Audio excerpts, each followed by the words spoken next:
Well, welcome. Can you hear me?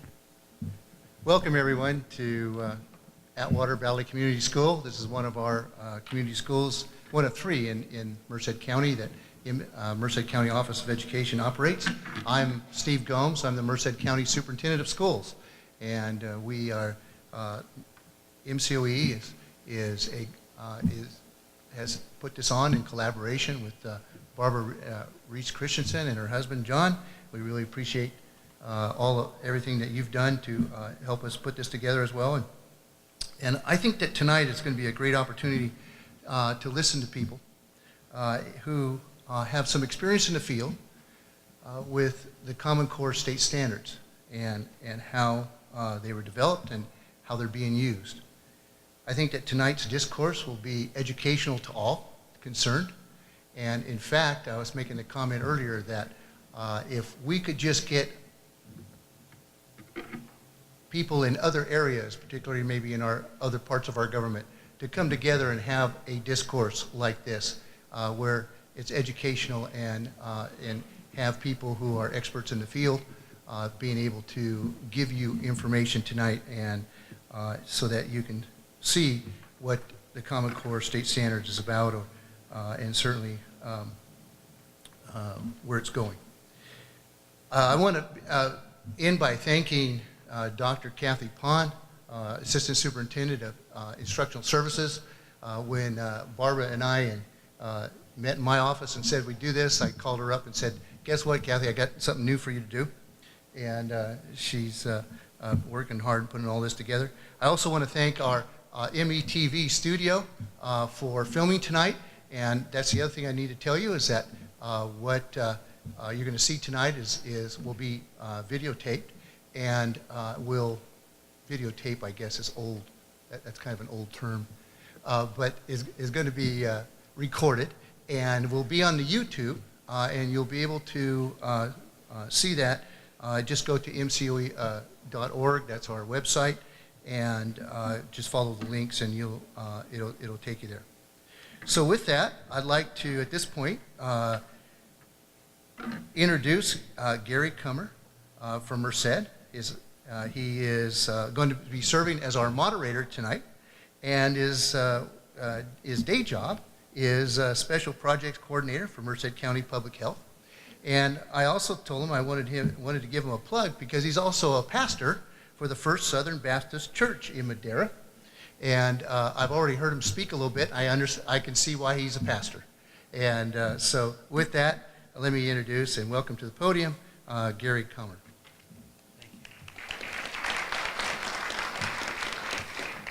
Well, thank you for the introduction, and good to see everyone here. It's a larger turnout than I expected. Nice to have everyone here. I think the first order of business is if we'll all stand and have a pledge of allegiance. I pledge allegiance to the flag of the United States of America and to the republic for which it stands, one nation under God, indivisible, with liberty and justice for all. Thank you. You may be seated. We've had a couple of changes in who will be here today, and so if I stumble over it, I'll try not to. And so on the side over here are those who are for Common Core. And if you just raise your hand when I name your name, because I'm not sure exactly who the names fit to the person, but Joanna Conrado is a 4th grade teacher and e-teacher of the year at Belico Crescent School District. And then there's Bliss Bosch, and that's her over there, Administrator of Curriculum and Instruction, Belico Crescent School District. And then let's see, we have Nancy Brownell, and there she is, and she is the Senior Fellow, California State Board of Education. And then let's see, Sandra Stotsky is over here. Wait, let's see if I finish. Julie, I'm sorry, Julie. Got to leave you out there for just a minute. Julie Joseph is Math Consultant, Tulare County Office of Education Instructional Services. And now against Common Core, over here directly to my right, we have Angela Weinzinger, and that's her over there. She's the founder of Parents and Teachers Against Common Core Standards, And then to her left is Sandra Stotsky, Professor Emerita, CCSS Validation Committee in our English Language Arts.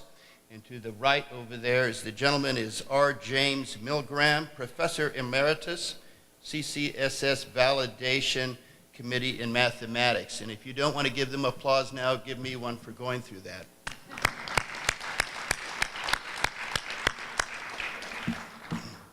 I'll give you the rules of the game today. The forum is being conducted to inform and answer questions about Common Core. Each panelist will have 10 minutes to give their views about Common Core. The only exception is to Joanna Conrado and Bliss Bosch, because there's 4 against 3. So they have to join together. Instead of 10 minutes, they'll get 5 minutes each. They will each get 5 minutes to make time allowances equal. Cards and pencils were distributed, and I hope all of you have a card and a pencil or a pen to write a question. Later on, there will be a time when we'll say we're going to collect them. Baskets will be provided and passed through. Put your questions in the basket, and then we'll have a question and answer period. During that time, just to let you know, there will be a 1.5 minute answer to the question, and there may be another who also can jump in on the fray, and they'll be allowed to talk for 1.5 minutes also. This is not a debate, and the panelists know that they're to direct their views to you, the audience. As many questions will be answered as will be allowed, that's a common sense statement, and announcements will be made when the questions are to be collected.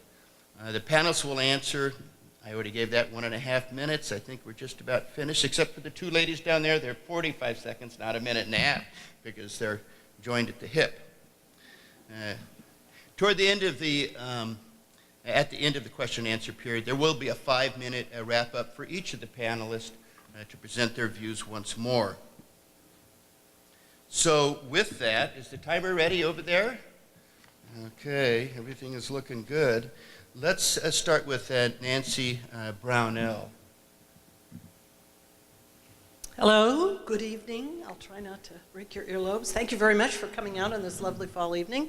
I bring you greetings from State Board President Mike Kirst and the other members of the State Board. I am staff to the State Board, so I'm not actually on the State Board. And I think this is a perfect example of the kinds of conversations that are happening all around the state over the last 2 years. I've had the pleasure of working for the State Board on Common Core implementation and now on local control and accountability planning. And I've participated in many, many events, both in schools, in county offices, in business parks, and I think it's a very terrific time to be an educator in our state, that's for sure.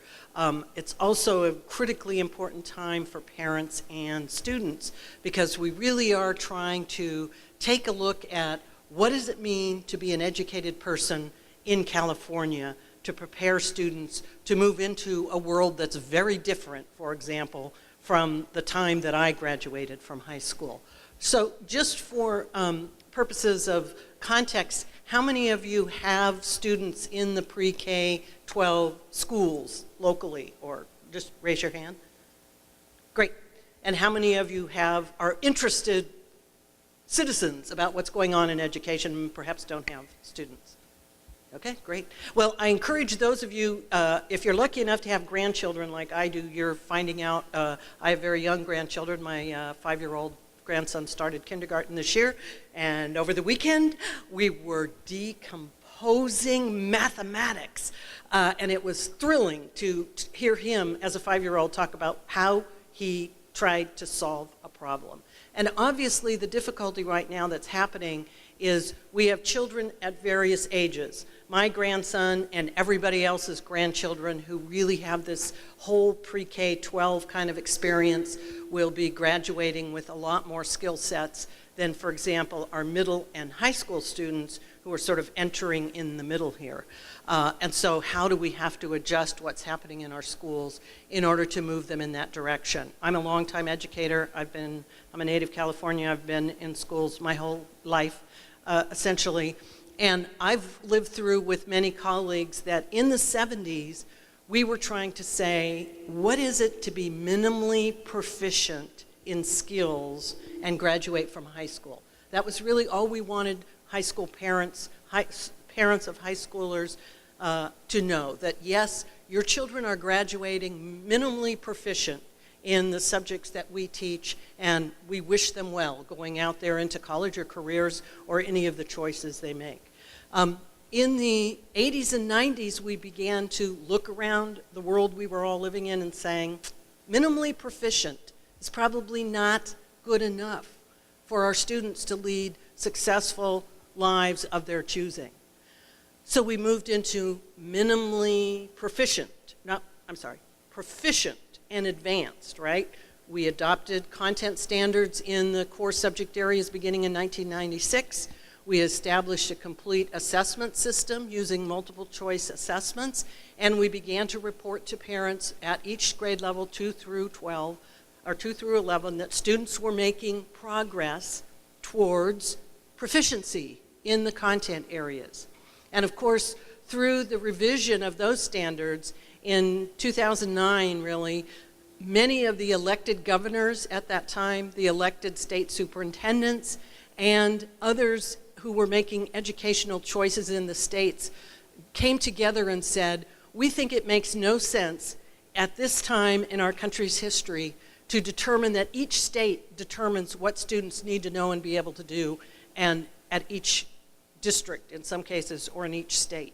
And so they collectively came together and said, why not decide what is it that students need to know and what is it they need to be able to do, and agree on those specifics if we want to do that. And 44 states headed down that path.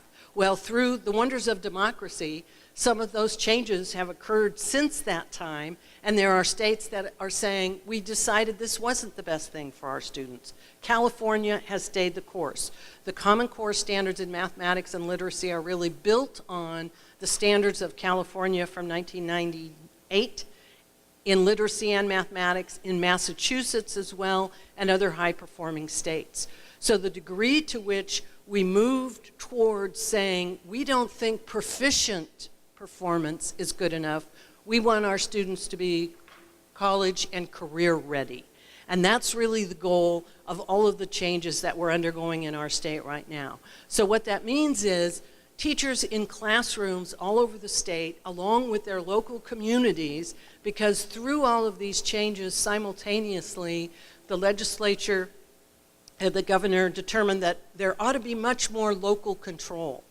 Locals need to make the best decisions for how to meet the needs of their students. And so given the common set of here's what students need to know and be able to do, the state in its responsibilities as part of their commitment to taxpayers, right, is they are moving towards the determination that an assessment system that measures much more rigor and critical thinking and the use of evidence to determine how you respond to the answers you're reading about is going to require much more than a multiple choice test, because you can't really measure rigor to the degree that we are asking students to perform only by bubbling in a few answers on a multiple choice test.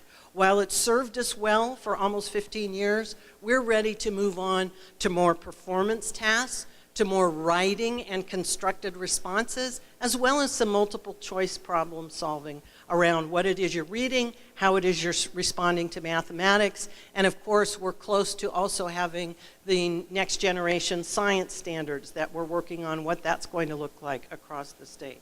So for all of those reasons, the determination that in California the Common Core standards are the foundation of the content we teach in mathematics and literacy only.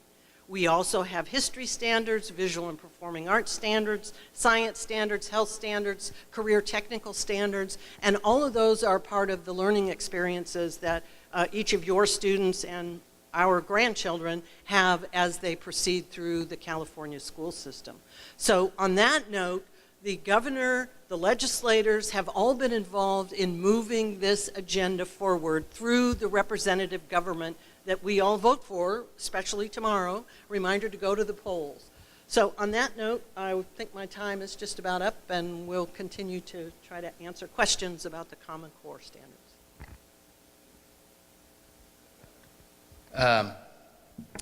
Now, Angela Weinsinger. Do I need to? Oh, okay, good. Hello, my name is Angela, and first and foremost, before being the creator of the largest Facebook group that is fighting Common Core, I am a mother, and I have 3 children. I have a senior, a sophomore, and a 7th grader, and I am also the daughter of a 40-year veteran educator. And so the other thing is that I actually sit on my local school board up north of here. And so I have a great concern about all of this in terms of what Common Core is doing, not only for my children, but for our district. Now, I'm not here representing my board in any way. It's just as an incidental that I mention that to you.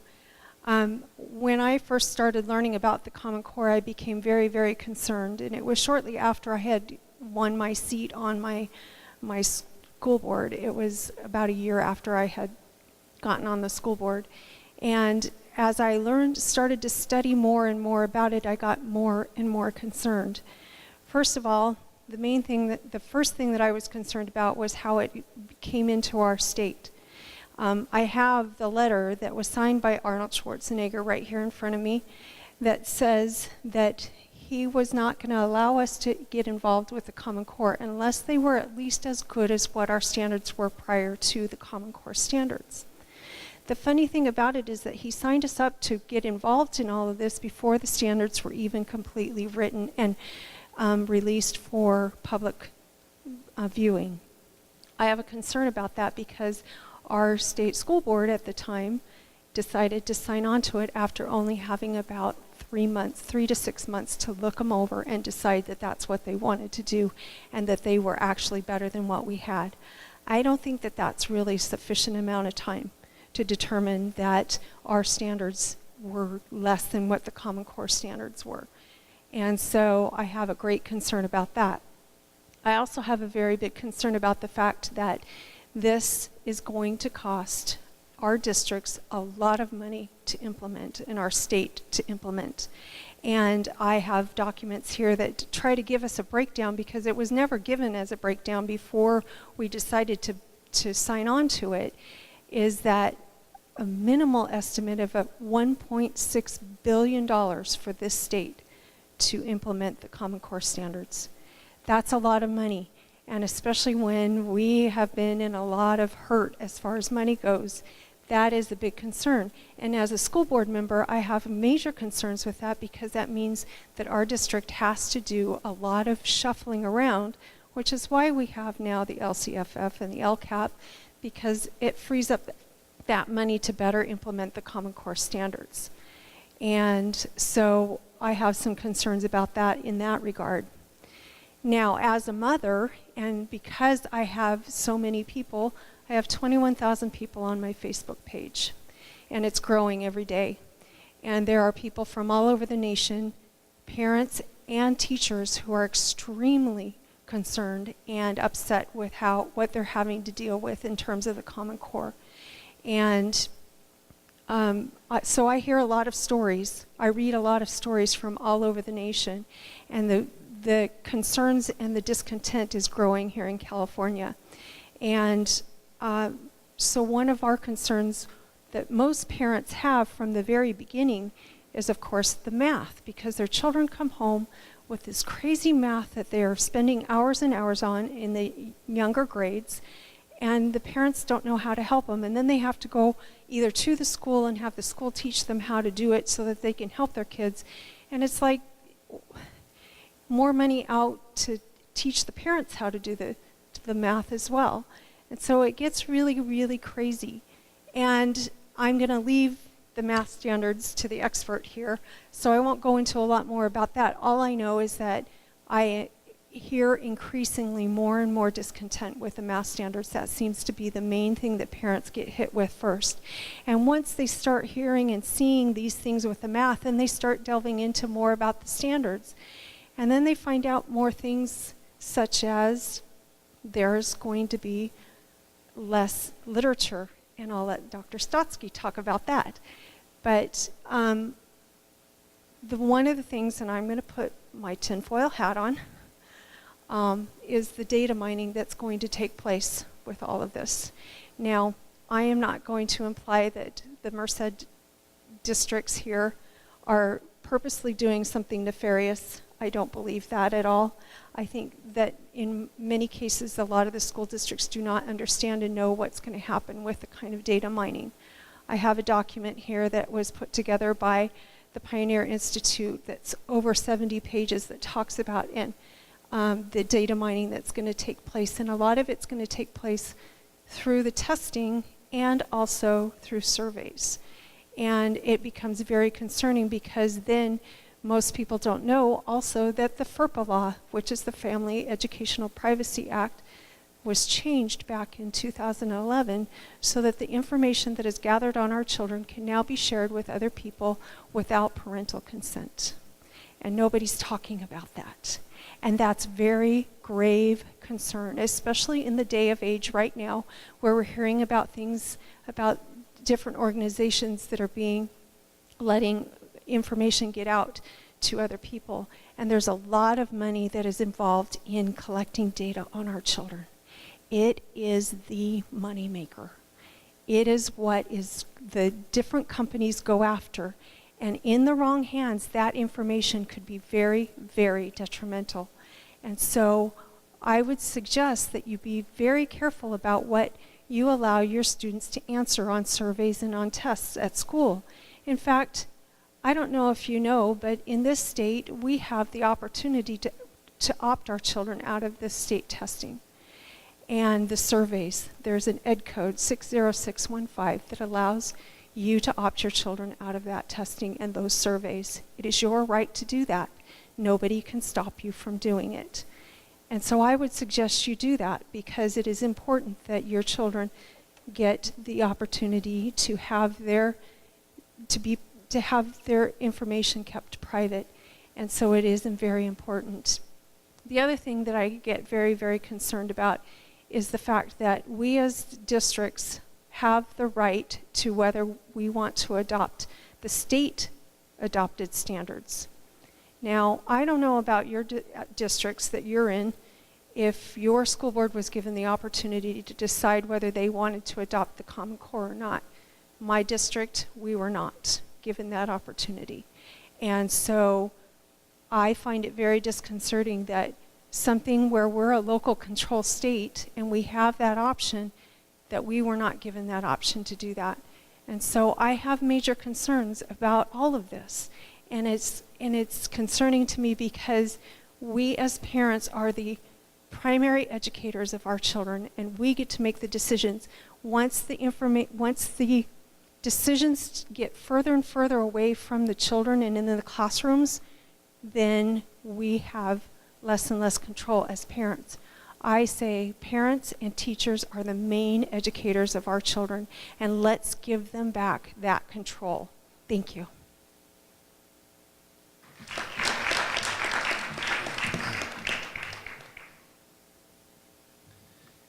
And now, thank you, by the way, Angela. Now, Julie Joseph? Okay, good evening, and thank you for having me here tonight. So I come to you from the Tulare County Office of Education, and I come to you with two perspectives. The first one is I am a mom. The little guy there just started kindergarten, and I am very excited about the education opportunities that he has ahead of him. I have a third grader, and I have a fifth grader. And all of them are outstanding math students, imagine that. But, because that's what I do, is I torment them with math, when we're driving and things like that, how long till we get there and those kinds of things.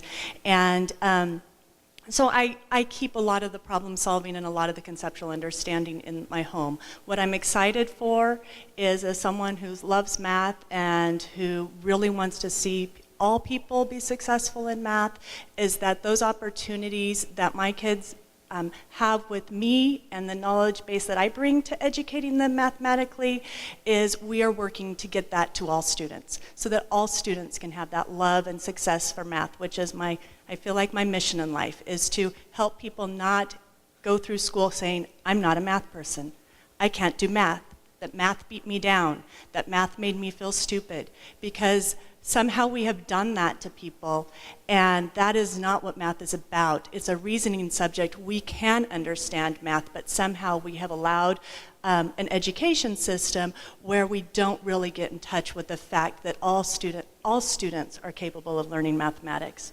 So I come here tonight because I have been working with Common Core for 3.5 years. In June of 2010, the standards came out, and I read them. And my colleague read them, and we said, wow, we've been talking about some of this for a long time, and we've been working with teachers on some of these strategies for a long time, and now it's actually in the standards. So if it's in the standards, they would feel like encouraged to try them instead of, Julie, it doesn't help me on my multiple choice test, so that's all a great idea, but I don't have time for that kind of stuff. So that was exciting to us. So we began a journey. And we began a journey as a county office to help teachers begin to understand the standards, understand the math underneath the standards, and to help kids be more successful. So in 2011, our first district started implementing K-1. They started K-1 because there was no CST. So they said, let's go ahead and get started. And so we have districts that are in there.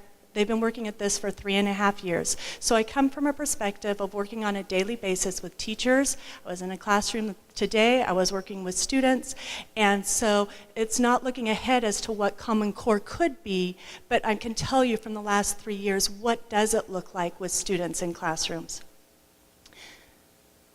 So let's look a little bit at the standards in mathematics. I know they get a lot of controversy. Teachers come to workshops and working with me, and there are a lot of questions, and I totally understand that, because there are some places where they read a little bit different, or they read a little bit long, or a little bit overly detailed, and so I want us to go ahead and take a look at exactly what they're talking about.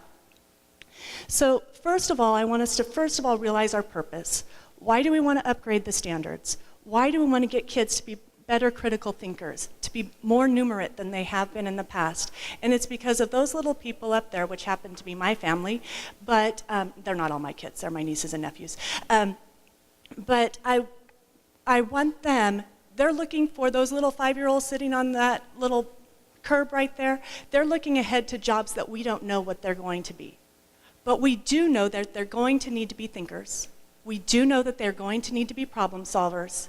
And we do know that they're going to need to be numerate.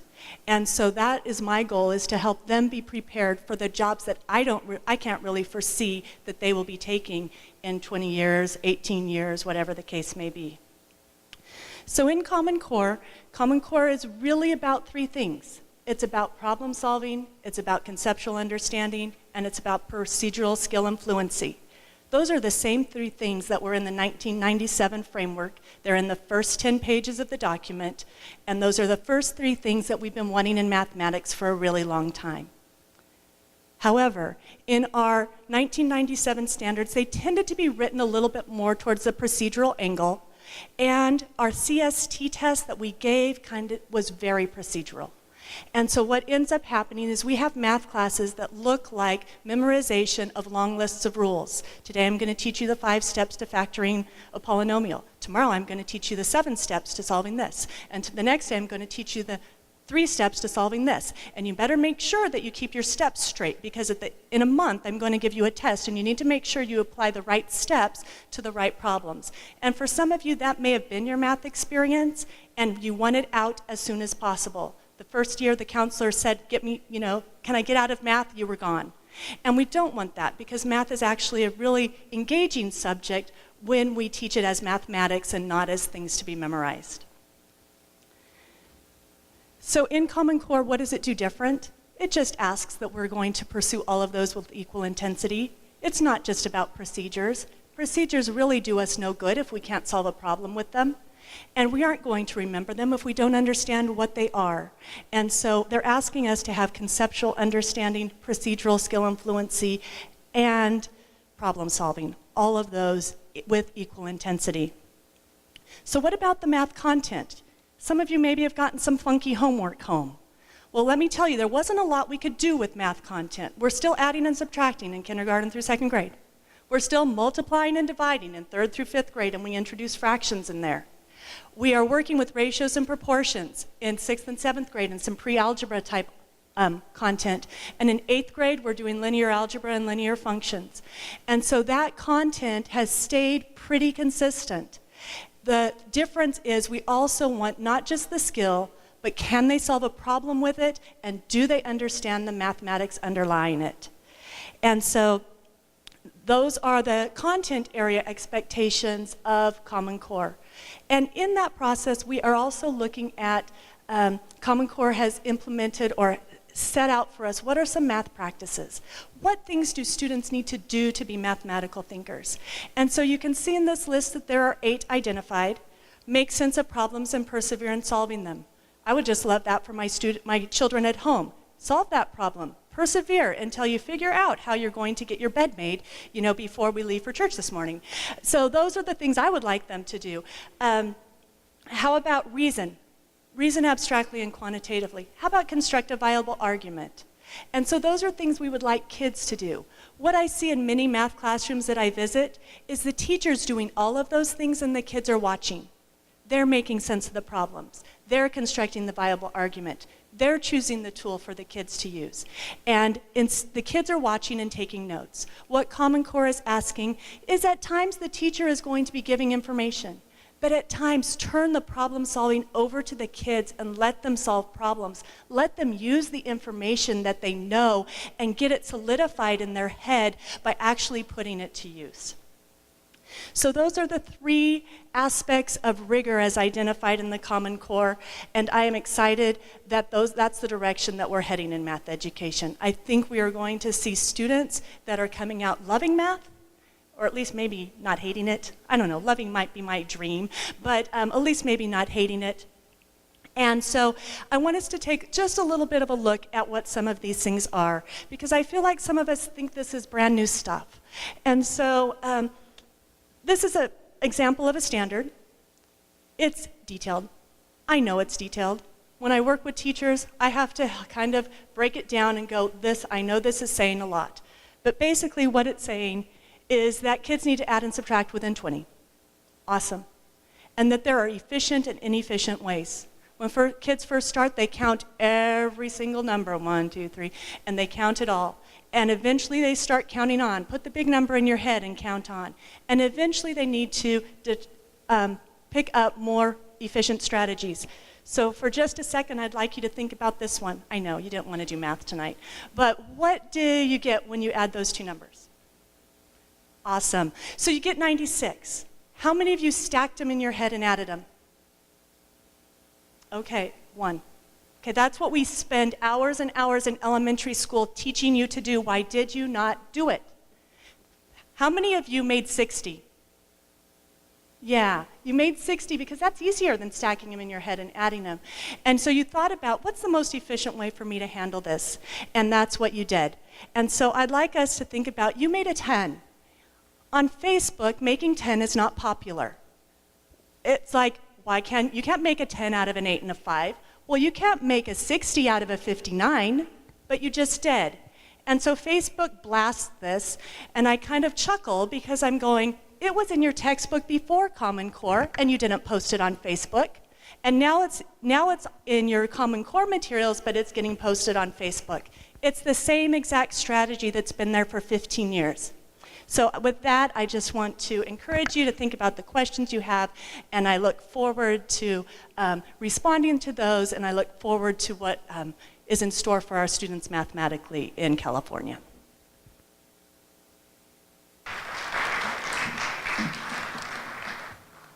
Thank you, Julie.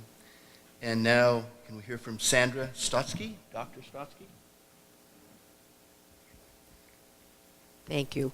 And I thank you all for the opportunity to speak here to this very important group of parents and grandparents and others, because there have been many different groups that are forming and are finally, within the past 2 years, beginning to hear some of the information about Common Core's standards, the tests based on them, and the other policies that are brought into being as a result of Common Core standards.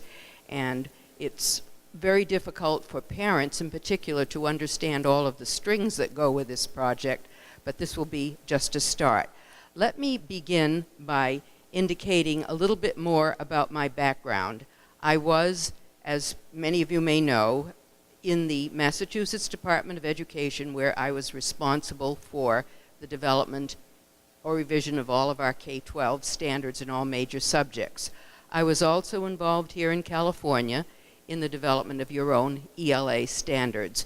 I know how good they were because I was involved in there as a consultant with the writing of those standards.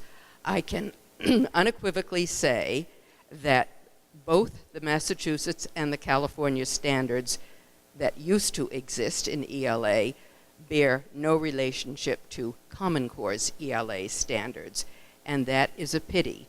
There was a knowledge orientation, literary historical knowledge, in your old ELA standards, certainly was in the old Massachusetts standards, which were among the reasons for the number of base day students who rose in their achievement on NAEP, National Assessment of Educational Progress Tests, and in math and in science for their gains in achievement on the international test, TIMSS, T-I-M-S-S, that we enrolled in as a separate country.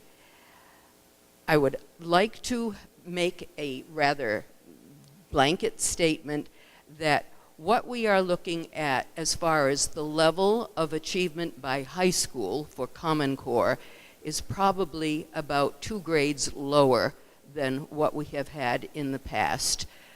These standards could not have been offered and sold if, of course, they in any way were being told to parents and others that they were lower. They had to be sold as though they were more rigorous and more advanced.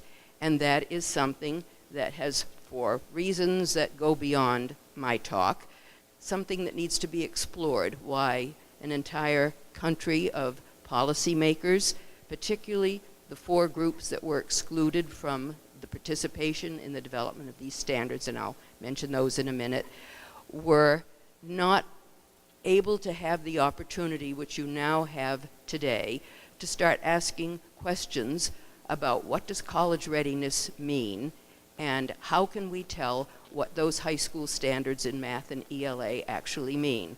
I have asked this of every group I have been to. How many here in this audience can read a set of high school math or English standards and tell what their grade level is? Very, very few.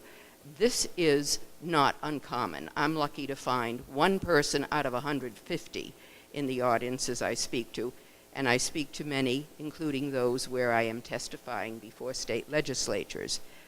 They too do not know how to read a set of high school math or English standards to understand, or science standards, NGSS's new science standards, to understand what they mean for college readiness. Let me begin with just a few remarks about the background. The 4 audiences first that were left out. Remember, I was on Common Core's validation committee, and I was able to participate in various phases of the development of these standards. First audience was parents. They were nowhere to be seen. Second audience was teachers, particularly high school math and English teachers. They were nowhere to be seen on the 3 different groups that were formed for this project. I'll mention that in a minute. And then there were no state legislators on any of these committees, nor were there local school board members such as we have here. This was a pity. It was also probably deliberate as far as I can see. I had to ask, as a member of the validation committee, for at least one high school English teacher to be on that committee. What was the charge of the validation committee? It was to determine if Common Core standards were internationally benchmarked, rigorous, and research-based. I could find no evidence that they were, nor were we ever given the names of the countries to which we supposedly were internationally benchmarked or comparable to. So, and that remains after 5 or 6 years of talking about the lack of international benchmarking of the English standards. I will not talk about the math because Professor Milgram will say whatever he chooses to say about his involvement with the mathematics standards. I could never get a conversation going with David Coleman, who was the chief architect of the ELA standards. And as I have said in many other venues and will continue to say, we had people writing the ELA standards who were never qualified by any of their credentials to write ELA standards. I kept asking for a conversation with him while I was on the validation committee to find out why certain decisions were made. I would like to point out, if we could have the overhead that I have provided, just 4 minutes. Okay, I'm going to go through these quickly because I have testified and have on my homepage for the University of Arkansas provided so much written testimony that anyone wants details can go to my homepage. Missing standards, you can see. The one that I think you should pay attention to is the second one in particular. No standard on British literature aside from Shakespeare, nothing before, nothing after, just a mention of 1 or 2 plays, and that's it. That is no way students are going to acquire knowledge. Those standards are, we can go down to the overall deficits, as you can see, they are mainly skills and they stress writing, not reading. My background is in reading research, graduate level work, and I have looked at what students do as well as what the standards require in terms of the numbers of objectives, and a stress on reading is backwards. As any good teacher knows, our students need to do more reading. We have had a decline in about 50 years in education. It wasn't caused by Common Core, it precedes Common Core, but Common Core has in no way addressed the decline in our students' reading skills.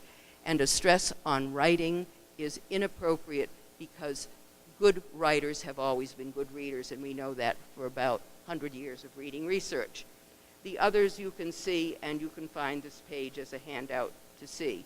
I should also mention, and this would have been a number 7, that early childhood educators have also created a petition right after Common Core's standards came out, complaining about the developmental inappropriateness of a good many of the primary grade standards. Nothing has changed in Common Core since it was released in July of 2010. It has remained on its own schedule to do what it intended to do, and that was to form the link to credit-bearing courses at the college level for those who pass the grade 11 college readiness test. I am going to finish with just 2 examples of what I have found on the 2 different major test consortia examples that they give. Smarter Balance has provided 1 grade 11 example among others that I think is very telling. One of the reading passages, and that's the only way you begin to get a sense of what college readiness means, one of the reading passages is from John Locke. It's 1 paragraph long. That is college readiness. And this is without knowing where the cut scores or the pass score is going to be set. For Park, one of the grade 11 examples that I just recently found were letters between Abigail and John Adams, focusing on their relationship. But letters are, in my judgment, not grade 11 or college readiness material. We have the wrong standards for college readiness, and they will indeed not be productive for a good many of our students. The literacy standards speak for themselves. Historians I have worked for, I'm going to finish my sentence and that's all, have complained that the literacy standards apply the wrong skills to the study of history. But that is, again, because the people who wrote the ELA standards were unqualified to write them and did not know that study of history involved other skills. So we have the wrong standards altogether. I'm not opposed to first-class standards. We just don't have them. Thank you, Senator Stetsky.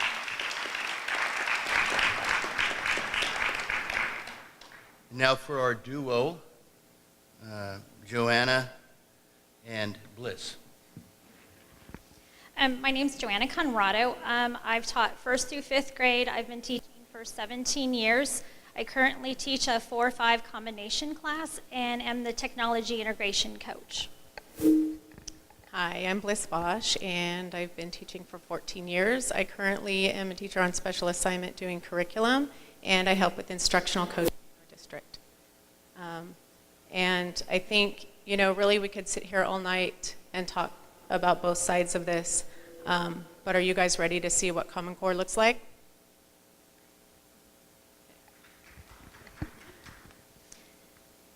If it works. Oh, it did. Sorry. What we'd like to focus on is what Common Core looks like at our school district. It doesn't mean that's what it's everywhere, but this is what we think it is. So first of all, it focuses on standards, not on content. As teachers in our school district, we have freedom to choose what resources we want to use that's appropriate for our students in each subject matter. It's project-based, cross-curricular connections with reading and writing being focused in all subject areas at all times. As teachers, we are facilitating learning, not standing up there just talking to our students. The students own their learning and work. It is data-driven, but it's data-driven for us to know where our students are at consistently so we can change how we're teaching. So we are making sure that we are providing them with the correct instruction for each student. It's based on collaboration. We want our students to be global citizens. We try to focus on authentic lessons, and we are trying to prepare them for future jobs that are not yet realized. So we just have some examples for you tonight, and with all of these things that Common Core means to us, these help foster teacher and student creativity. So just real quickly, you can kind of read the slide. Common Core allows us, we're free to explore, experiment, think, and collaborate. We are free to ask questions and dig deeper, like how, why, and what if.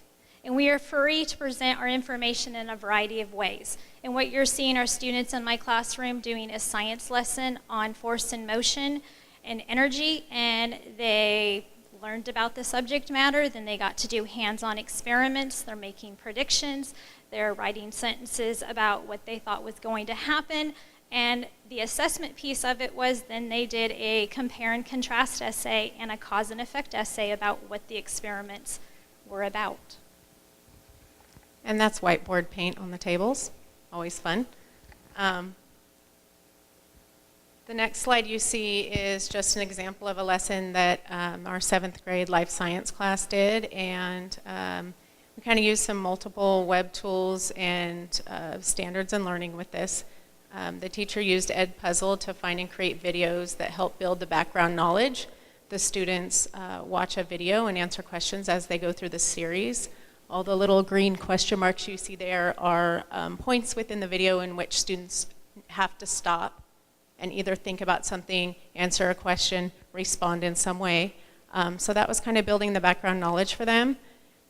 Then they used Oreos to create models of phases of cell division. And finally, they created a Google Draw that represents the models they had made with the Oreos. And they were asked to describe, draw conclusions, and answer questions based on their models that, of course, were aligned to the Common Core standards. So I mentioned about its cross-curriculum activities as well as reading and writing and having students own their learning.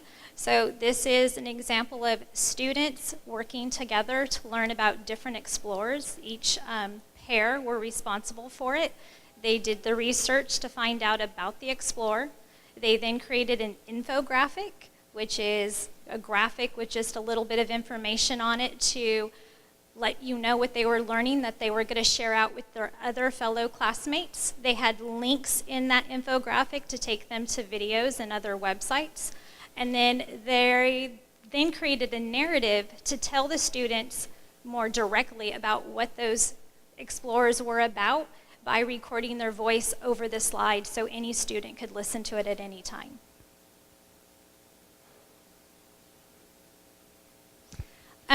We also mentioned about being global citizens. We are very much into, we want our students to not connect just with their fellow classmates, but with students in another schoolroom across the schoolyard, but also schools in other states as well across other countries and professionals. We routinely do what's called Skype in the classroom and have professionals join us across the internet and talk to our students, like give virtual field trips. And we are currently teaming up with another school district in another state where our students blog with each other and students get to read what other people are doing in their classroom. Some of the other things that we can do as well is collaborate and write a story together with a school that's in a completely another country.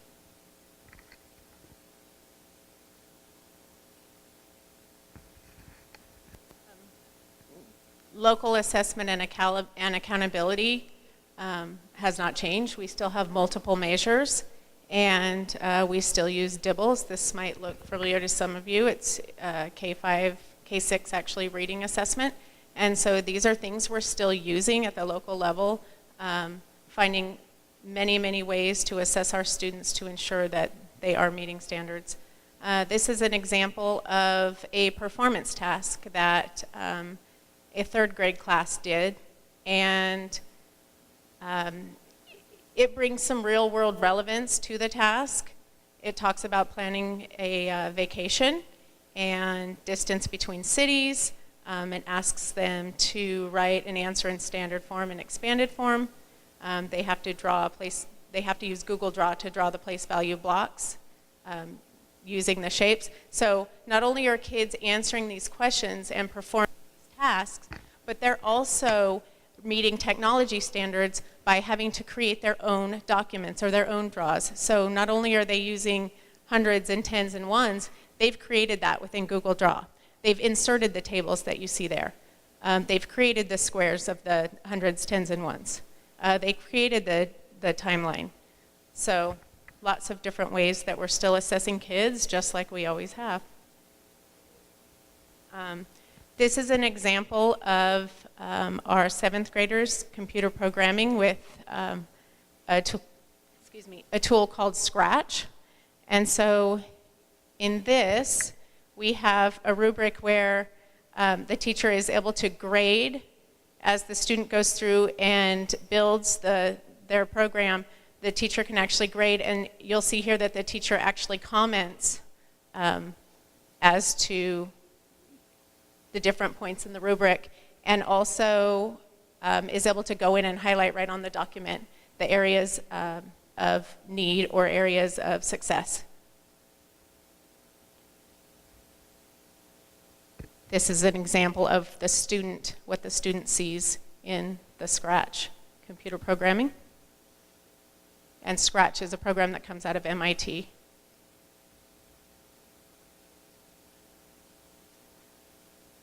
So this is just a few pictures of kids having fun learning, still meeting the standards, still being successful, and being extremely engaged and having fun learning.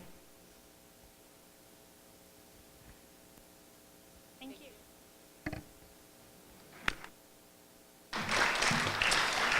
Thank you, Joanna and Bliss. And we're going to ask you if you've got those cards filled out, those questions. If you would, on this third, move it, pass them over this way in the middle row. I guess you can all pass them that way as well. to that side and to this side. And we're going to collect them right quick. And we have one more speaker, thank you. And, but I want to make a quick chance for them to do that so we can give attention to our next speaker.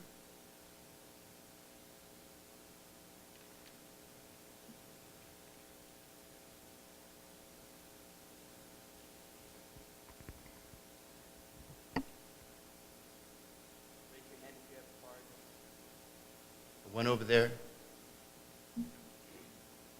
Two. And there's a gentleman right over here also, I think. Did you have your card? Yes.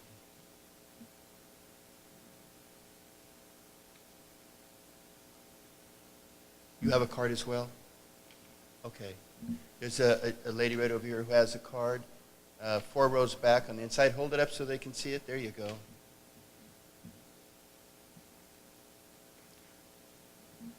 Very good. That's it. And our last speaker for the 10-minute session is Professor James Milgram.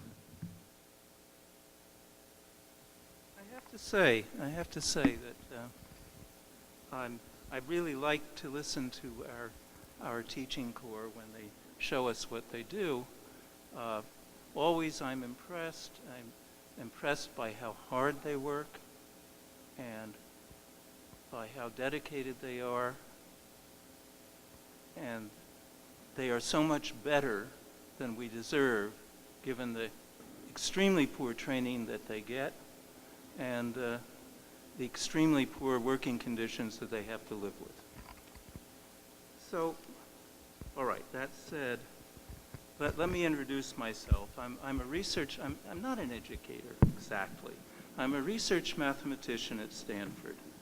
And I got involved in this education stuff, well, more or less by accident. But it's just my nature that once I get involved, I take these things seriously. So I've been a member of the National Board for Education Science, which is nominated by the President, confirmed by the Senate.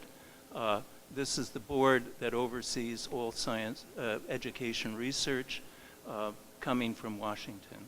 I've been the only mathematician who's ever served on the NASA Advisory Council, and I've had a number of other serious professional honors. One thing that's probably worth mentioning here is that I notice a lot of people are mentioning the 1997-98 California standards and telling you that the Common Core standards build on them and dominate them. There's a small problem with that. I and 3 of my colleagues were the authors of the 97-98 standards. And I don't agree with that assessment at all. I think the Common Core standards are, in mathematics, remarkably problematic. Now, I'm going to want to talk about that further, and so let me give you my my connections with the Common Core standards. I was selected as California's nominee to the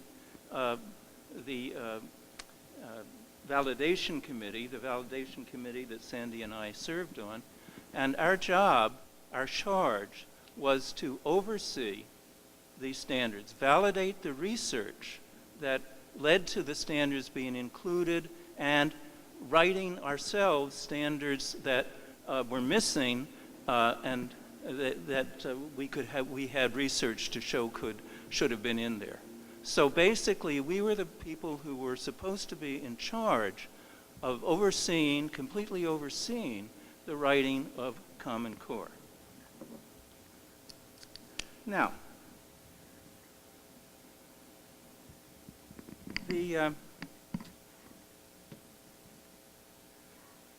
so let me tell you a little bit about the internal situation that we faced in dealing with Common Core. Sandy has told you a little bit about what was faced with the English language arts standards, and I'm going to tell you a little bit about the issues that we were facing with the math standards. So when we looked at the initial draft of Common Core's math standards in September of '09, they stopped with Algebra 1. Now, the asserted claim for these standards was that they were to prepare students for college and the workforce. Well, there isn't a college in the country, a public university, a private university in the country that would accept a student whose only background was Algebra 1. So something was wrong here. Now, in my usual naive way, I said, something is wrong here. And I went over to the authors, to the lead writers for the writing team, and I said, something is wrong here. And I showed them the data that said, as I stated, that the standards, that if they stop here, there is no way a student can be called college ready. And so something has to change. And they said, well, we don't disagree, but we can't do anything. And I should have, at that point, realized that something was going on that was a little more complicated than what I would have thought. But I didn't. So I found out, okay, who do I have to talk to? Well, you have to talk to the people that achieve. So I talked to the people that achieve. More precisely, I screamed, but never mind. And I gave them the same data. I gave them the data. I showed them that even the best research that was done on these things by the National Mathematics Board that had met just a year or two previously, it didn't agree with what they were doing at all. That it showed that a full course in algebra, all the way through many of the topics, if not all, in Algebra 2, and geometry were essential. So I gave them all this. They said, and we'll think about it. And about a week, 10 days later, I heard from the authors that, well, hey, thanks. We now can write at least a weak geometry part and a weak Algebra 2 part. But unfortunately, they won't let us do more than that. Well, that one much better. The information, the detailed statistics on finishing with Algebra 2, doing Mathematics 2, Algebra 2, and that's where you stop, is that today, 31 to 33% of students with that background will ever graduate with any kind of a degree from college. Now, that's not college ready. I mean, college ready says at a minimum, I give you a 50% chance. That doesn't do that. That says there's 1 in 3. And that doesn't even begin to answer the question, what about STEM? After all, Obama is going around saying you really have to adopt Common Core because it's the only way we're going to strengthen the STEM pipeline. And he says, hey, we got $4.7 billion for you if you do. Okay. Well, if you want to know the data for that background and majoring in STEM and ever getting a degree, so imagine I have a student here whose last course in high school was Algebra 2, who wants to go into a STEM area, and he goes to the university or wherever, and do you know what his chances are of getting a degree in a STEM area? 2%. 1 in 50. This is not strengthening the STEM pipeline. This is destroying the STEM pipeline, and this is what we're looking at. Now, So, you know, it's sort of summarizing up and talking a little more about this. You know, what I'm hearing today are exactly the same words I heard in the early 1990s. The same description of the wondrousness of the 1992 standards is being used to describe the wondrousness of Common Core. The trouble is, the 92 standards were a complete disaster. And California's process is that, back then at least, that they chose the books and the districts could only buy from a very selective list. When the 97 standards came out, we threw out that list and put in a brand new list. But guess what's back? What's back are all the programs from the 92 list. So we're hearing the same words, we're seeing the same things, and believe me, we're going to see the same results, a precipitous drop in our standards. And that's not what I think any of us want.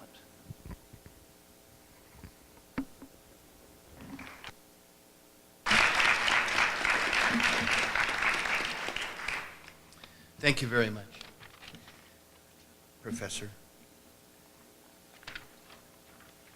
Okay. Now we're going to take questions, and it will be 1.5 minutes on each side. They'll have an opportunity to answer the question.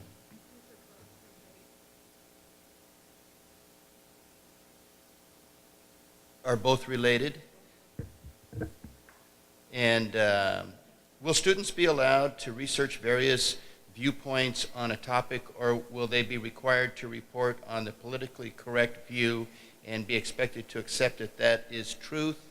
What happens if the student disagrees with the text, supplies information to pass? Will they be required to answer according to the beliefs of the Common Core test writers and not their own? Would you like to answer first over here? Yes, I'll take a cut at that. Couple of things. The standards identify what students need to know and be able to do related to mathematics and literacy only. What districts choose to have their students read about, write about, provide presentations on, as was mentioned earlier, we are a local control state, and local districts choose all of those dimensions in their instructional program. The biggest focus in the literacy standards is to have students read widely and to more deeply understand what they read by finding evidence in the text to support their assertions. So the opportunity to make an argument on multiple points of view is well within the guidelines of what we would expect to see in classroom instruction and student work. They can choose multiple points of view, they can defend their argument, they can acknowledge that others might have differing points of view on any topics that are related to the developmentally appropriate content for those grade levels. So there's nothing about the Common Core that says they have to agree to any particular point of view. Thank you. And on the other side, if you'd like to speak to the question, do you need it read again? I would just say very quickly that we really don't know the answer to that question, and it will be very difficult for us to ever know the answer to the question, because the Common Core-based tests, so far as I know, most of the test items are not going to be released.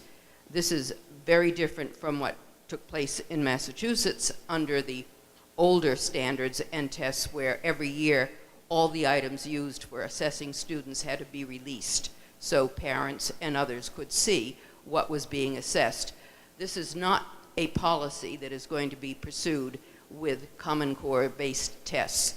There are security issues, I understand, and cost issues, but since it's computer-based for the most part, no one is, not even teachers, are actually going to be able to see the actual test items to find out, never mind what the students have written, but what the test items themselves demand. Very good. How can we stop this from going any further until it is tested and verified to be worthy of implementation? And we'll start on this side this time.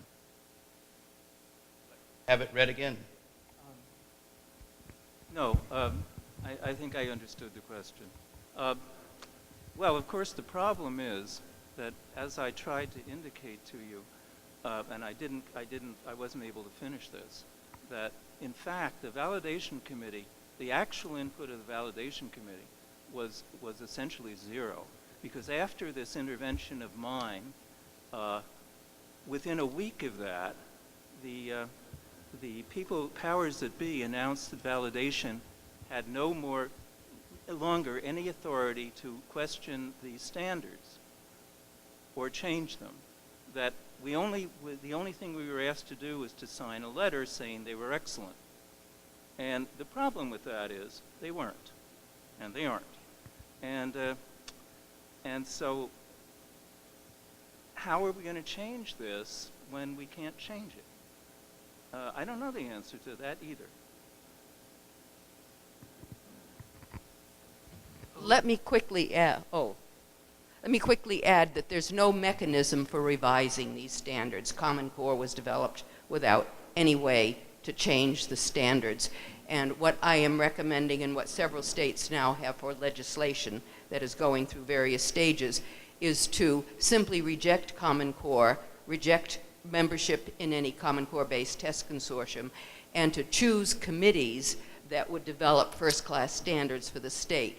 This is fraught with all kinds of issues, which I don't have time to go into here. Thank you. Over here on this side, please. So as I've been working with Common Core for the last 3.5 years, I've talked to lots of teachers that sometimes come in very wary, and you know, we start with something called a number talk, and let's have a conversation with your students and listen to their strategies about how they think about things. And I have yet to have a teacher come back to me and say, you know what, my kids couldn't do it. In every single case, they come back and they say, I could not believe what my kids were thinking. I had no idea. I was in a 3rd grade classroom today, and the teachers were looking at the kids as I was conducting a number talk with them, and they were like, I had no idea my kids had that thought process going on in their heads. And they were excited about what is happening with their kids' thinking. And so all I can speak is from practical experience, that it is good things are happening for kids. It's important to remember that our legislature in California supported the adoption of the Common Core state standards along with our governor in August 2nd of 2010. Jack Connolly was the state superintendent. Arnold Schwarzenegger, who maybe he didn't know he signed a letter earlier, but he maybe didn't know he did a lot of things. So the degree to which, if you have concerns, you should first talk to your local school board, and you should talk to your children's teachers and their principal about what's happening in their classrooms. Our legislature, similar to what was mentioned earlier, that cost of $1.6 billion, our legislature put $1.25 billion into the schools, our taxpayer money, to support this implementation. So is my microphone, it's over? It's well done. Thank you very much. This is 2 questions that were asked, very similar. Why is it when parents present school officials with the opt-out forms, they are told to take them to the district office? This says that parents, when they take the opt-out form to the principal, he doesn't know what it is. So we'll start on this side.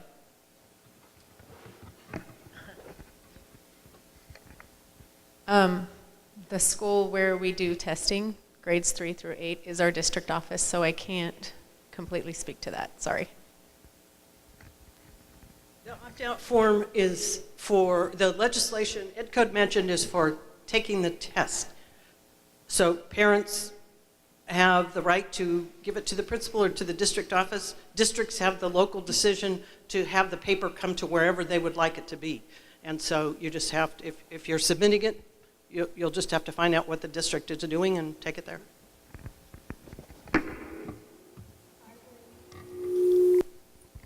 I would recommend that you not only take it to the principal, but to the district office and make sure that your children's teachers as well have that paper in hand. Because a lot of times the communication breaks down. Not saying every time, but sometimes it does. And so I would make sure that every person who would possibly need to have that information, have that information.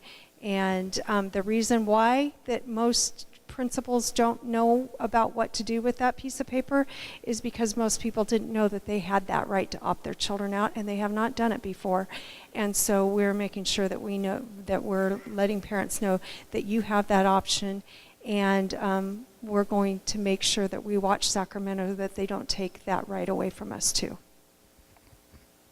Just let me quickly add to the point, because I have looked at the codes, the California codes recently, and not only do parents have a right to take their kids out or send them to school with a note saying they refuse to take any Common Core based test, they can...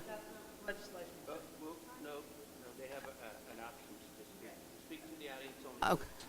I just wanted to finish my statement that they can also request, if they wish, there's nothing that forbids them in the California Code, they can request that their child who goes to school have an instructional or teaching session while the child goes to school. In other words, they're not going to be declared absent for the day. Thank you. And I hope there's no students here so that they see that they're going over the clock, and we want them to mind the rules here, don't we? Okay. So please try to stay within that time limit, and no banter back and forth, please. How will Common Core affect the higher academic level students? How will they be challenged and separated for the average students? And that's along the same question here that two people ask. How can one common track or curriculum apply to all students' learning levels and learning capabilities? And which side, we're going to start on this side this time.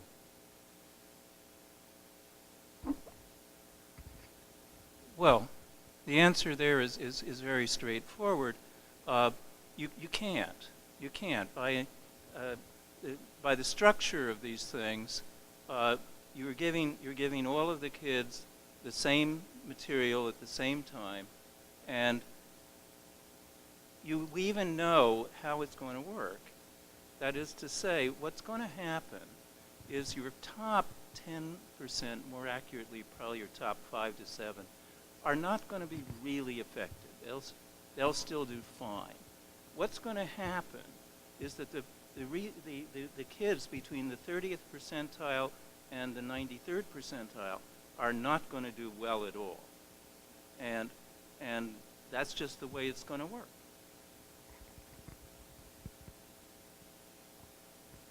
The other side?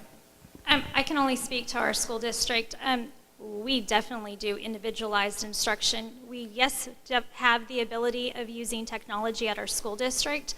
So we have a lot of programs that allow students to progress at their own rate, as well as encouraging students to strive for better. A lot of our projects, we allow students to take that ownership and choose how they want to present and do those projects. So students who are dedicated and want to do further and dive deeper in, they're encouraged to do so. The students who can't, we support them and encourage them to do the things that they can.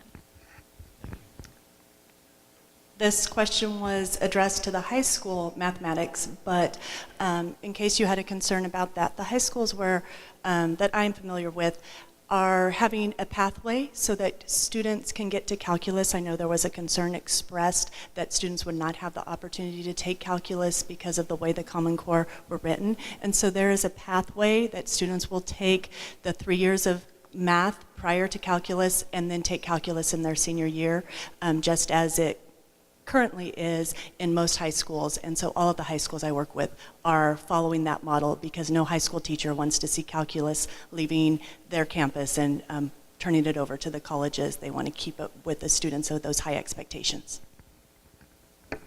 Okay. This is a little bit confounding type of two questions here, but born of the same spirit. You say that this is about standards and not content, yet all you talk about is content and not standards. When I graduated, I had completed Algebra 2, Trig, as well as American Lit, British Lit, and World Lit. What are your standards and how are they better? I graduated in 1984. This one says, why does 6th grade Common Core math look just like my 1957 book? And we'll start on this side over here. I think is this side over here. Mm-hmm. I'm thinking that one's going to be mine. So 6th grade Common Core math does have some similarities in the standards, and that ratio and proportional relationships are there, and they've been in 6th grade, I believe, apparently since 1957.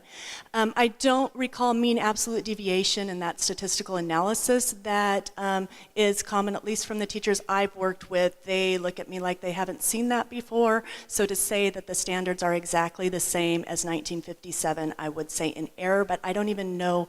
I think our first California standards were in 1997, so I'm not quite sure what was in the 1957 standards. It kind of predates me just a smidgen. When I mentioned that we focus on standards and not content, what I kind of meant was I do not have to necessarily read a story that's in a publication or a publisher's book. That's content to us.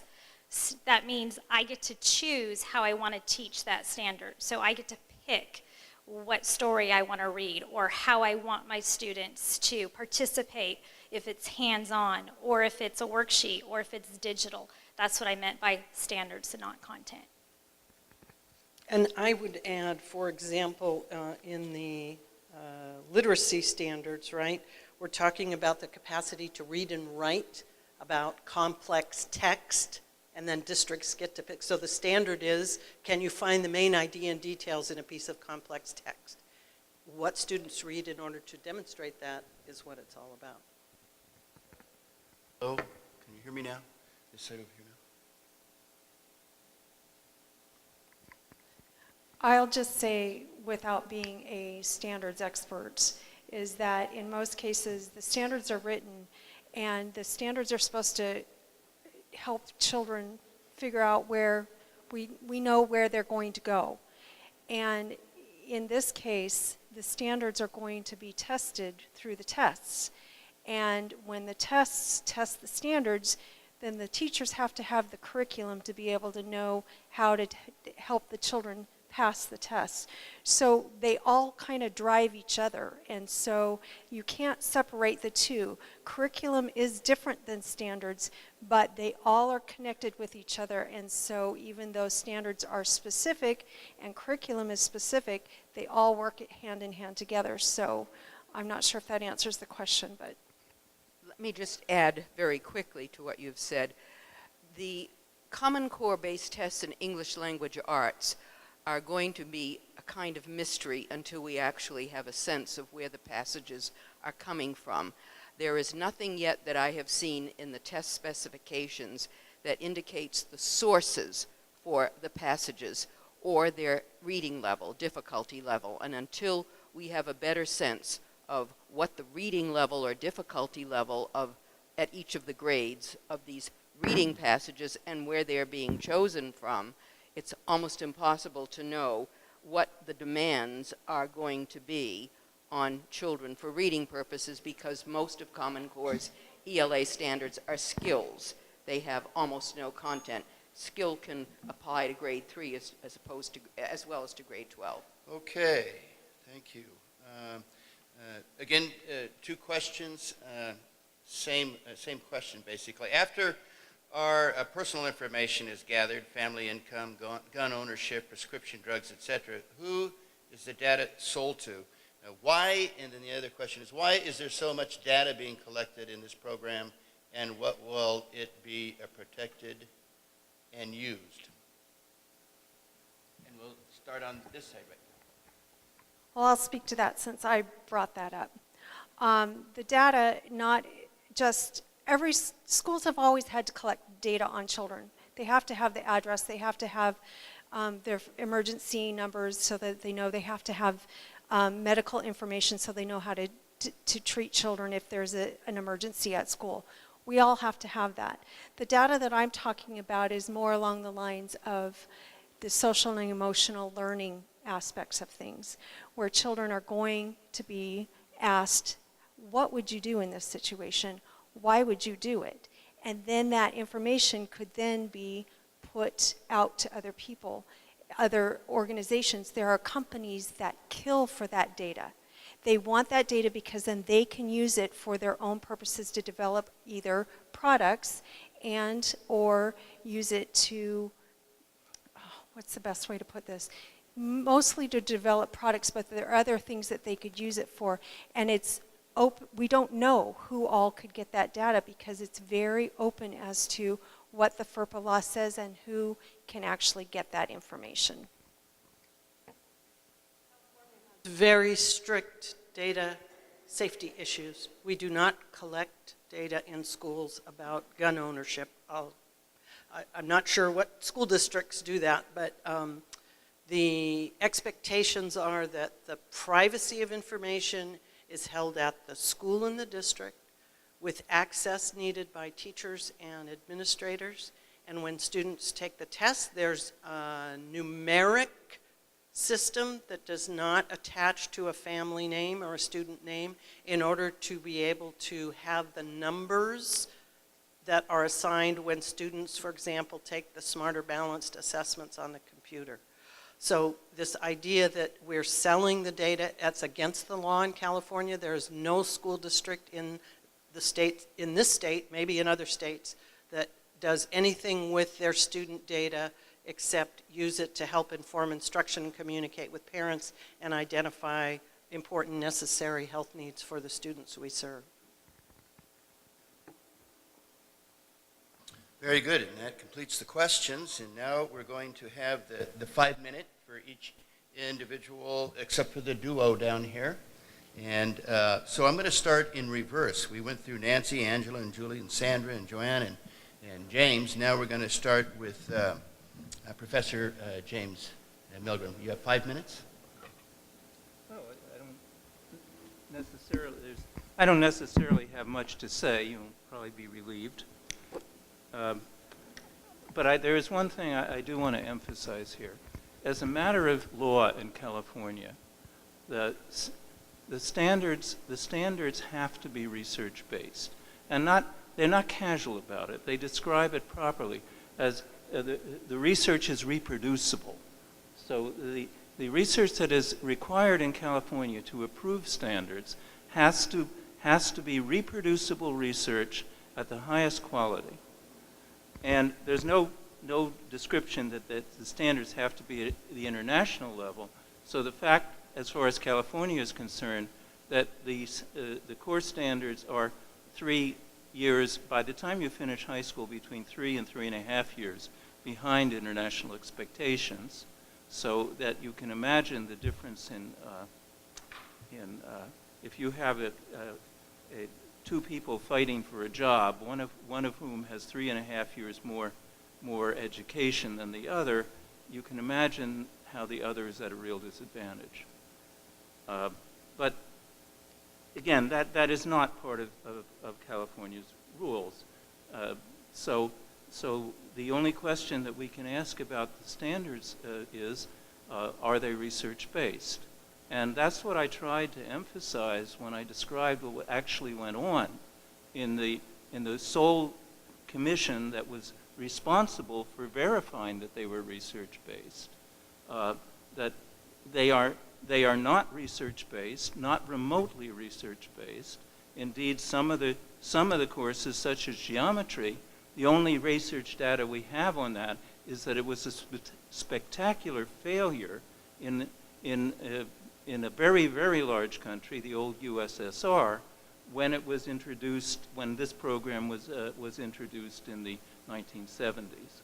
So the only data we have on the geometry is that it is not the research is that it doesn't work. Now, somebody mentioned, and I think this will be my final thing. Somebody mentioned as ratio and rates in 6th and 7th grade as an important component of Common Core. Well, it is a very important component. The trouble is, it's filled with major mathematical errors in Common Core. And there aren't many major mathematical errors in it, but that's where they're focused, is there, and there's some major errors in the discussion of linear algebra and vectors. But you know, so you've got all these problems with the quality of the document. It's never been piloted. It's never been tested, and I think, frankly, that it's illegal. That the standards the minimal standards that California has set for standards are not met by this document.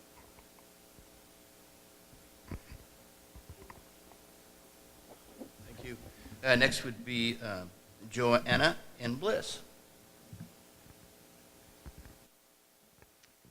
I'd just like to say I'd like to invite any of you out into our district anytime to come see what we're doing and be able to argue that Common Core is wrong.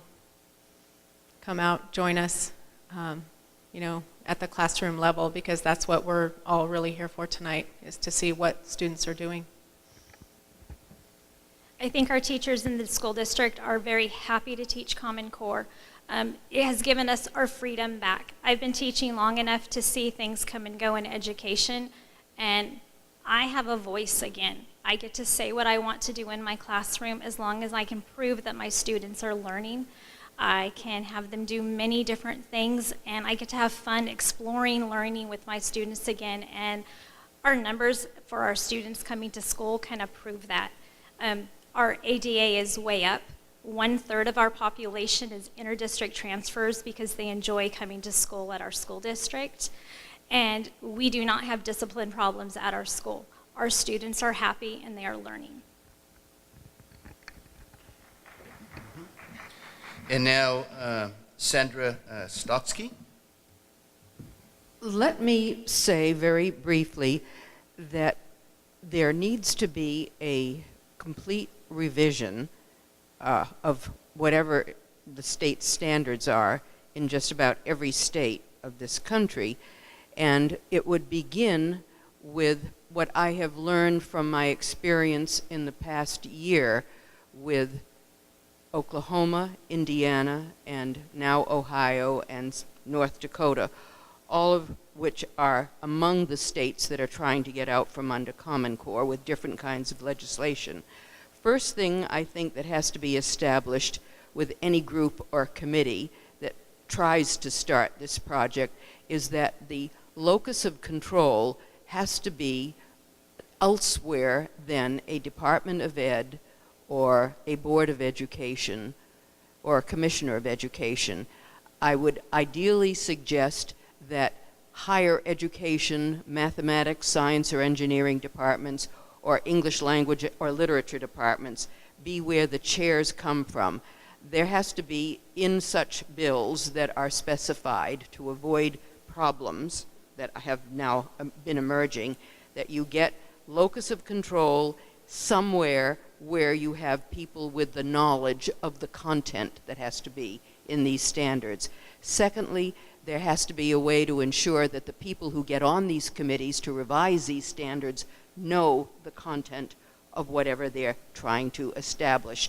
I was just visiting Missouri, and there was a teacher of culinary arts on the English Language Arts Standards Revision Committee. Have no idea how she got there, but this is part of the governor's plan to get back Common Core after supposedly getting rid of it. Third and final thing is that the final standards that are developed should go to the state legislature for final approval. At least that's where ultimately the people should be held accountable. That's the best I can come up with what is a very sticky issue.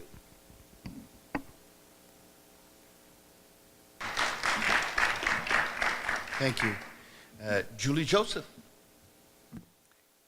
Again, my perspective is as someone who has been working with Common Core for a few years and is really passionate about helping us develop mathematical thinkers in our society and problem solvers. And so that is my perspective, and I just want to end with a little story. So I am working with a teacher. I've worked with her for many years, and she used to teach second grade, and she went to fourth grade. And so we were talking about Common Core and planning for Common Core implementation last year, and she wasn't very comfortable with it. She didn't make any, excuses for it, or, like she didn't try to hide it.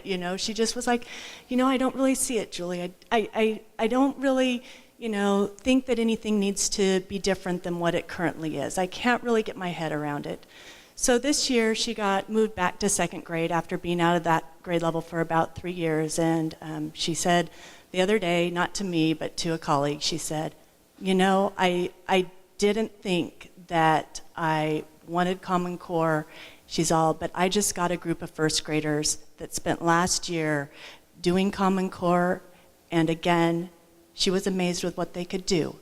And it wasn't the magic of the standards themselves. It was the teachers bringing to the standards the visual models, the reading the standards for the details of the concepts that kids need to develop, and realizing that if we teach kids to truly help them develop understanding in an age-appropriate way, that they can do great thinking, and they're going to be able to build a lot of mathematics on that strong foundation that they've felt. So I realize some of you are kind of sitting in the same place she was and going, I really don't see it. I really think it was just fine the way it was.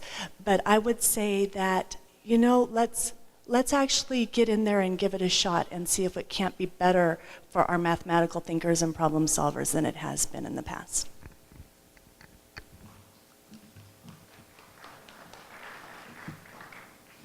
And Angela Wingsinger? Well, if I could close with one final thought on all of this, is that I want you all to remember that you as the parents are the number one in charge of your children. You are the ones that sit around the kitchen table with your children and see the frustration and have to try to work through the things that they're frustrated with. And you need to keep your voice. Keep speaking out, whether it's talking to the teachers, going to the principal, going to your school boards, writing to your state legislators, and letting them know that you're not happy with this if that is the case. Keep your voice. Do not allow it to go away, because they are your children, and you are the most important person in their lives. And so if I were to give any last advice, that's what it would be. Keep your voice, and you are the primary caregiver and educator of your children. Thank you. And Nancy Brownell. Thank you for coming out on this evening away from your family and home to listen to the conversation. On the sort of closing comments, there were 27 brilliant thinkers and educators and teachers and researchers on the validation committee. 25 of them signed off on the expectations for, remember, we're not supposed to intervene. If you Google the validation committee, you'll find the 27 members. So the degree to which we have a difference of opinion across many states. In California, we are moving forward to try to take a look at how do we prepare students to go forward with a wide range of skills and knowledge that'll help them prepare to be good citizens in the 21st century, leaders, students, opportunities to engage in the civic life of our country.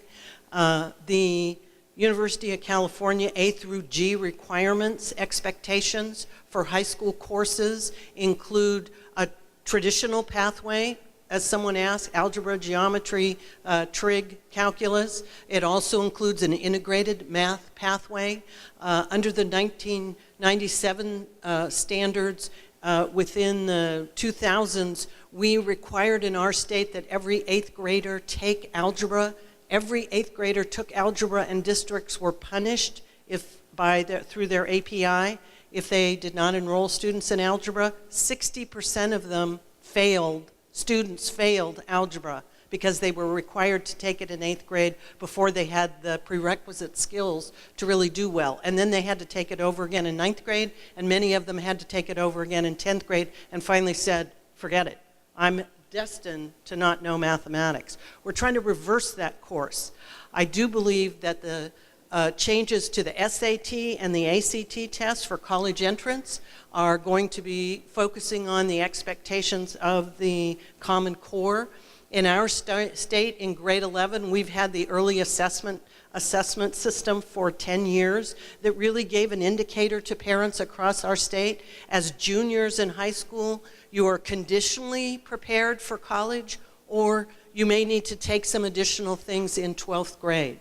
So when we look at the folks who have been involved in California through the progression of the last few years, the opportunity to move ahead to help students become better thinkers and demonstrators of learning, we're really trying to look at what's a realistic alignment across pre-K through 12 and to provide lots of opportunities for students to demonstrate what they know, both at the end of the year, smarter balanced assessment, but more importantly, all through the year, through good feedback from teachers, through problem-based learning, through opportunities to demonstrate using technology.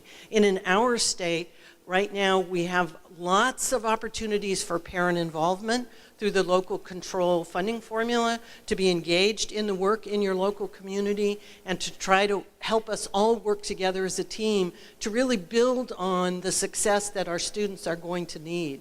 And I think lastly, the idea that my 5-year-old grandson should be receiving mathematics instruction that I received 60 years ago doesn't make any sense to me. The idea that in most professions over time we learn much more about how to do our jobs better, and in the teaching profession we've learned a lot about standards-based instruction in the last 10 years, and we're really poised in California to move ahead, I think, in a much more sophisticated way. So again, the opportunity to work with your children and your grandchildren to help them really understand that grit and perseverance and tenacity are a lot of what being a good student is about. And that takes lots of effort on their time. And we're going to ask them to exercise their reading and numeracy powerful brains in a different way, perhaps, than some of us learn. But it's all to help them really engage at a much deeper level in the important learning that we have going on in schools.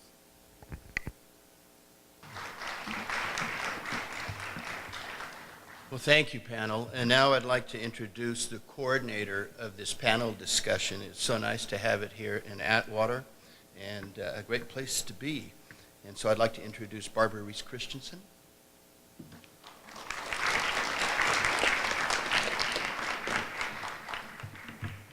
I would like to thank our committee Unveiling Common Core, our panelists who have come a long way for this forum, and for Dr.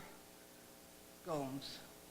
His co-sponsorship of this community event made this all happen. And also, I thank all of you for coming here and listening to the forum. Thank you very, very much. I hope everybody got something out of it.